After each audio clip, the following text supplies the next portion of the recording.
What's up, farming family? How y'all doing today? Today, we're going to be talking about Ronbus's new budget option that they've come out with. I'm going to get into the power and stuff here in a minute. It's a little surprising. I did a farmer thought video and I got to play a little bit with it, and my thoughts were completely wrong. I went out and played with it a lot more after that, and I felt like an absolute idiot. Straight up. But yeah, I have a discount code for this company. It's Farmer PB. You'll get $20 off, which will make this a $99 paddle, which is crazy. But yeah, I'm going to get into the specs and what the core is like, the power and the pop, which a lot of people care more about nowadays than they did back then. Back in the day, people were like, spin, spin, spin, spin, spin. Now everybody's like, well, how much power has it got? We're about to get into that. So there's a few things I want to talk about with this paddle. It's got a 3D edge grid, which is along the edge of the paddle. It's supposed to make it have a spring effect. It is an EPP foamed core with an EVA ring around the outside with a TPE elastomer insert on each of the bottom corners. And the carbon wrap EPP handle is supposed to be a strengthened handle compared to other handles. So when it comes to the Quanta series, when I first talked about them in the Farmer Thoughts part, I said it was an all-court paddle with average pop. After playing with other paddles, I played with the Groovin Laser Solid Foam. I played with the Honolulu J2 and F, and this one has more pop than both of those paddles do. It does not have the pop that the Boomstick has. I would put it probably in between the Boomstick and the J2 and F. This is definitely harder to control than the J2 and F when I took them both out and played with them.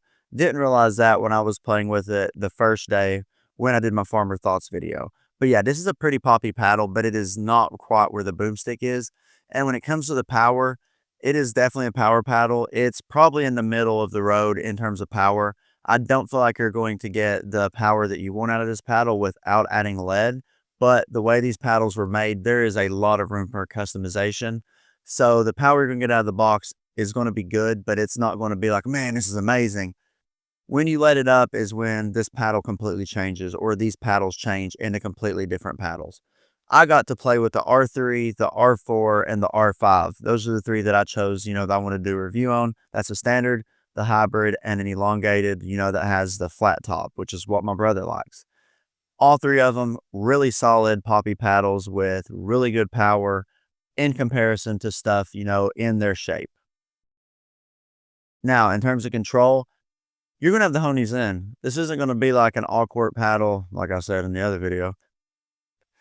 And you're going to take it out, you're going to drill, you're going to have the practice, you're going to have to commit to just this one paddle. If you're bouncing around between paddles, it is going to be a little bit of difficult, to get used to. But once you play with it for a little bit, I feel like you'll be able to control it. It just might take longer for certain people. So when it came to the RPMs, the R3 got 2,092 RPMs. The R4 got 2,112 RPMs. And the R5 got 2,081 RPMs. All three of those are above the 2,000s. They aren't the very top in terms of RPMs, but the ball sits on the face just enough for it and the grit to make the spin really, really good. So anything over 2,000, I always say 1,800, 1,850, but I'm getting to the point where I'm going to start probably changing that and bumping it to 2,000 since nowadays almost every paddle is hitting that 2,000 threshold. But yeah, really good spin paddles, not going to have a problem with that. When it came to the swing weights, the R5 had a 99 swing weight, the R4 had a 105 swing weight, and the R3 had a 110 swing weight. All three of these swing weights are crazy light for their shapes, like ridiculously light. And there's going to be room for customization. You're going to realize that here in a minute. That's why these swing weights are so light. So, be prepared to add lead tape. These are the stock weights, but you're going to need lead. So it's going to be up a little bit higher than what these numbers show. And when it comes to the overall weight of these paddles, the R3 and the R4 were both 7.7 ounces, and the R5 was 7.6 ounces out of the box. And the balance point for the R5 is 226. The R4 had a 228 balance point, and the R3 had a 235 balance point. So when it came to the twist weights, the R3 had a 5.58 twist weight, the R5 had a 5.93 twist weight, and the R4 had a 5.82 twist weight. So when it comes to these twist weights, they're all really, really low numbers. It's like I said at the beginning and then in the swing weight area. You're gonna have to add lead tape for these paddles to, reach their maximum potential and what you want them to be. Because out of the box, they're gonna twist in your hands. The sweet spot's gonna be a lot smaller. So the lead tape is definitely needed. The twist weights on these are really, really low. And I think Rhombus did this because they're like, hey, this allows people to do maximum customization, like whatever you want in terms of putting lead tape on it, basically. And the only way you're going to have it super heavy is if you're just putting it all at the top of the head. But yeah, really light swing weight, really low twist weight. So that right there, you can just straight let them up, do whatever you want to do, customize them, try stuff out. And in terms of sweet spot, like I said a second ago, the sweet spot is below average until you let them up, and then you've got a pretty average sweet spot. These aren't going to be the biggest sweet spots from Rhombus or any other company that's coming out, but it's going to have a really good sweet spot when you let it up. I sound like a parrot when I'm just like, let it up, let it up, let it up, or tungsten tape. Either one, just put some weight on there and the paddle's going to change. Now, when it comes to value for your money, do I think it's worth it?